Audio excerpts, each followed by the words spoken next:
Oké, kom ons verduidelik. Oké, kyk gou. Daar is 'n 5 volt. So dis die rooi, né? Die rooi en dan gaan hy na die rooi draai. Daar is 'n ground. Reg? En hy gaan met die swart na die blou kant toe, né? Right. Daar is die vanaf die rooi na die skakelaar toe en in lyn met die metaal dingetjie wees. Hierdie kant toe. So jy kan hom hierdie kant toe gekoppel. Dan verbind jy daai twee as jy metaal druk. Maar eintlik moet jy nie hierdie rooi hier hê nie. Nou moet ons eers die resistor insit. So, jy kan hom so bring, dan kan jy die resistor daar insit. Daar so, en sit jy hom in, dan vat jy die resistor so eentjie weg.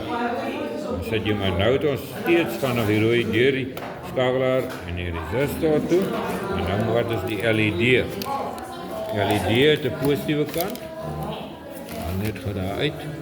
So maar haal goed af my rooi LED is.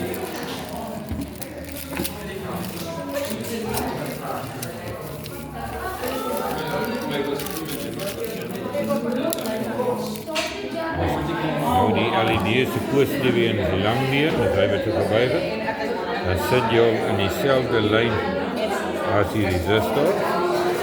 En dan kort is nog een draadjie. Né?